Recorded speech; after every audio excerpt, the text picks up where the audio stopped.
Les années 1970 furent une décennie pleine d'audace, d'expérimentation et d'invention qui semblait alors marquer le début d'un nouvel avenir. Cependant, tout ce qui sonnait moderne n'était pas réellement sûr. Certaines de ces inventions, autrefois célébrées, se sont révélées plus tard être des bombes à retardement, des produits qui ont durablement endommagé notre santé, notre environnement et même des générations entières. Aujourd'hui, nous revenons sur les 10 inventions les plus dangereuses des années 70, qui ont depuis été interdites dans le monde entier, mais dont les conséquences sont encore perceptibles. 1. L'essence au plomb, le poison qui a contaminé toute une génération. L'essence au plomb a été célébrée pendant des décennies comme un succès technologique. Elle permettait aux moteurs de tourner plus silencieusement et rendait les véhicules plus fiables. Mais dans les années 1970, l'on a découvert à quel point cette amélioration était réellement dangereuse. À chaque échappement, de minuscules particules de plomb se répandaient dans l'air, se déposant dans les villes, les sols, les habitations et finalement dans le corps humain. Les enfants étaient particulièrement touchés. Des baisses de QI, des troubles de l'apprentissage, un développement retardé et des dommages neurologiques permanents sont soudainement devenus alarmants. Les adultes souffraient de problèmes cardiaques, de lésions rénales et de troubles du système nerveux. Malgré la pression massive de l'industrie pétrolière, de nombreux pays ont opté pour une interdiction. Cependant, les conséquences de cette époque nous affectent encore aujourd'hui. Une génération entière a été contaminée par un produit apparemment inoffensif. 2. La peinture au plomb, le tueur silencieux dans des millions de foyers. La peinture au plomb était un produit courant dans les années 1970, apprécié pour son fort pouvoir couvrant et sa durabilité. Elle recouvrait les murs, les cadres de fenêtres, les meubles, même les jouets d'enfants. Mais dès que la peinture se fissurait ou s'écaillait, une poussière hautement toxique se formait. Les enfants qui jouaient avec ou inhalaient les particules subissaient souvent de graves conséquences sur leur santé. Troubles du développement, problèmes de comportement, dommages cérébraux permanents et difficultés d'apprentissage. Les adultes étaient également touchés, souffrant d'hypertension artérielle, de problèmes rénaux et de troubles chroniques. Lorsque de plus en plus d'études ont prouvé le lien, les pays européens ont commencé à interdire progressivement la peinture au plomb. Cependant, dans les bâtiments anciens, elle reste encore aujourd'hui un danger caché, une menace invisible qui ne peut être éliminée en toute sécurité que par une rénovation professionnelle. 3. L'amiante, le matériau miracle devenu un risque mortel. Dans les années 1970, l'amiante était considéré comme un matériau presque parfait, résistant à la chaleur, durable, bon marché et polyvalent. On le trouvait dans l'isolation des bâtiments, les revêtements de sol, les plaques de toit, les appareils de chauffage, pratiquement dans un foyer sur deux. Mais derrière ce prétendu matériau miracle se cachait une menace qui n'est devenue visible que des années plus tard. De minuscules fibres d'amiante, libérées lors de l'usure ou des dommages, pénètrent profondément dans les poumons et y causent des dommages irréparables. De nombreuses personnes ont développé des décennies plus tard un mésothéliome, un cancer du poumon ou une asbestose, des maladies presque toujours mortelles. Les travailleurs du bâtiment et de l'artisanat étaient particulièrement exposés. Lorsque les preuves scientifiques se sont devenues irréfutables, les pays européens ont réagi et ont progressivement interdit l'amiante. Mais dans les bâtiments anciens, il reste encore aujourd'hui un risque qui ne peut être éliminé en toute sécurité que par des équipes spécialisées. L'amiante nous rappelle à quel point des solutions parfaites peuvent être dangereuses lorsque leurs conséquences sont sous-estimées. 4. Le DDT, le pesticide qui a déclenché une catastrophe environnementale. Dans les années 1970, le DDT était considéré mondialement comme une arme contre les parasites et les maladies comme le paludisme. L'agriculture, la sylviculture et même les programmes de santé gouvernementaux l'utilisaient généreusement. Mais tandis que les récoltes augmentaient et les invasions de moustiques diminuaient, une catastrophe silencieuse commençait à se dérouler en arrière-plan. Le DDT s'est accumulé dans les sols, les eaux et la chaîne alimentaire, empoisonnant lentement des écosystèmes entiers. Les oiseaux en ont particulièrement souffert. Les rapaces comme le pigargue à tête blanche pondaient des œufs aux coquilles si fines qu'elles se brisaient pendant l'incubation. Pour l'homme aussi, le DDT s'est révélé dangereux. Des études ont montré un lien avec le cancer, les problèmes hépatiques, les troubles hormonaux et les dommages au système immunitaire. Le public a réagi avec choc, surtout après que le livre de Rachel Carson, Printemps silencieux, a détaillé les effets. Dans les années 1970, de nombreux pays ont introduit des interdictions strictes. Néanmoins, le DDT reste un avertissement sur la rapidité avec laquelle une solution apparemment parfaite peut se transformer en crise mondiale. 5. Les montres au radium. La promesse éclatante qui a détruit des vies. Les montres au radium étaient une merveille technologique dans les premières décennies du XXe siècle. Leur cadran brillait dans l'obscurité, sans source de lumière, sans recharge, pour beaucoup, un symbole d'élégance moderne. Mais dans les années 1970, il est devenu définitivement clair quel danger mortel se cachait derrière. Les Radium Girls ont été cruciales, de jeunes femmes qui peignaient les chiffres à la main. On leur disait d'aiguiser les pinceaux fins avec leurs lèvres, et c'est ainsi qu'elles ingéraient de minuscules quantités de radium directement dans leur corps. Des années plus tard, elles souffraient de dégradations osseuses, de tumeurs, de maladies sanguines dues aux radiations et de douleurs atroces.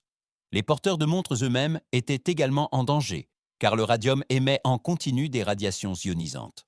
Lorsque les tragédies sont devenues publiques, des procès, des enquêtes et finalement un changement de mentalité internationale ont suivi.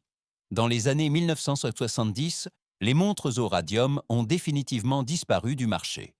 Aujourd'hui, elles sont un exemple édifiant de la dangerosité réelle d'une innovation rayonnante. 6. Le cyclamate. L'édulcorant qui a déclenché une vague d'incertitude. Dans les années 1970, le cyclamate était le grand espoir pour tous ceux qui souhaitaient consommer moins de sucre. Il était bon marché, sucré, et pouvait être utilisé sans problème dans les boissons, les desserts et les produits diététiques. Des millions de personnes l'ont adopté avec enthousiasme, jusqu'à ce que des études apparaissent, remettant tout en question.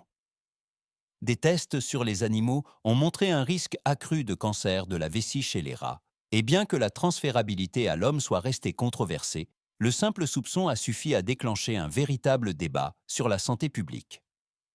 Les pays ont réagi différemment. Aux États-Unis, le cyclamate a été interdit, tandis que certains États européens ont agi avec plus de prudence en introduisant des limites plus strictes ou en restreignant fortement son utilisation. Les consommateurs se sont sentis incertains, car un additif qui était censé être sain était soudainement soupçonné d'avoir l'effet inverse. Le cyclamate n'a jamais complètement disparu, mais sa réputation a été durablement endommagée. Il est resté un exemple de la rapidité avec laquelle l'enthousiasme pour les édulcorants artificiels peut basculer lorsque des doutes scientifiques surgissent. 7. Les sèche-cheveux contenant de l'amiante, des fibres mortelles au quotidien. Dans les années 1970, des millions de personnes utilisaient quotidiennement leur sèche-cheveux, un appareil qui promettait chaleur, confort et commodité moderne. Mais il a été révélé plus tard que de nombreux modèles cachaient un dangereux secret. Les éléments chauffants étaient isolés avec de l'amiante pour éviter la surchauffe. Chaque mise en marche projetait de minuscules fibres d'amiante dans l'air, qui étaient directement inhalées, souvent pendant des années, sans que personne ne se doute de rien. Ces fibres sont si fines qu'elles peuvent pénétrer profondément dans les poumons et y provoquer des maladies mortelles, notamment le cancer du poumon, l'asbestose et le mésothéliome. Particulièrement insidieux, les symptômes n'apparaissent souvent que des décennies plus tard, quand un traitement est à peine possible. Lorsque les risques pour la santé sont devenus publics, les autorités et les fabricants ont réagi rapidement, arrêtant la production et rappelant les appareils. Mais le choc est resté. Un simple appareil du quotidien s'était révélé être un danger invisible. 8. Les torches à termites. Des signaux de détresse devenus de réels dangers. Dans les années 1970, les torches à termites étaient censées sauver des vies. Elles servèrent de signaux de détresse pour les véhicules en panne et devaient alerter les autres conducteurs. Mais leur mode de fonctionnement présentait un risque extrême. La termite brûle à plus de 2200 degrés Celsius, assez chaud pour faire fondre le métal, enflammer l'essence et embraser des véhicules entiers en quelques secondes. Une fois allumée, la réaction ne pouvait être ni éteinte ni contrôlée. Même l'eau augmentait le danger. De plus en plus de rapports sont apparus. Des voitures qui prenaient au feu à cause de torches mal placées, de graves brûlures chez les utilisateurs et même des incendies en bord de route. La combinaison d'une chaleur extrême, d'une inéteignabilité et d'un manque de sécurité et de manipulation a rendu le produit insupportable. Lorsqu'il est devenu évident qu'une seule erreur pouvait se terminer en catastrophe, les autorités ont commencé à retirer les torches à thermite de la circulation. Des systèmes d'alerte LED modernes les ont remplacés, sûrs, fiables et sans le risque de mettre le feu à une voiture entière. 9. Les canettes en aluminium explosives. Les mini-bombes imprévisibles au supermarché. Lorsque les canettes en aluminium devaient remplacer les canettes en acier plus lourdes dans les années 1970, cela fut considéré comme un progrès. Plus léger, moins cher, plus moderne, mais une dangereuse erreur de conception est rapidement apparue. Les premières canettes en aluminium étaient trop fines et ne résistaient souvent pas à la pression des boissons gazeuses. Dans les supermarchés, des explosions soudaines se produisaient sans aucun avertissement. Des canettes volèrent à travers les rayons avec des bords métalliques tranchants, blessant les clients aux mains, aux yeux et au visage. Cela arrivait aussi à la maison en les saisissant, en les ouvrant ou même en les transportant. Les fabricants avaient mal calculé la pression et sous-estimé la dilatation des canettes sous l'effet de la chaleur ou du mouvement. Ce n'est qu'après la documentation de nombreux accidents que l'industrie a réagi. Parois plus épaisses, fond plus stable et tests de pression plus stricts. Les canettes modernes sont ainsi nettement plus sûres, mais les premières canettes en aluminium restent un exemple de la rapidité avec laquelle un produit du quotidien peut devenir un danger inattendu. 10. La Chrysler Turbine Car. La voiture futuriste trop chaude pour la réalité. La Chrysler Turbine Car était une sensation technique dans les années 1970. Une voiture à propulsion par turbine, semblable à un avion à réaction, qui pouvait rouler à l'essence, au diesel ou même à l'alcool. L'idée sonnait comme un aperçu de l'avenir. Moins de pièces mobiles, moins d'entretien, un son impressionnant. Mais la réalité était différente.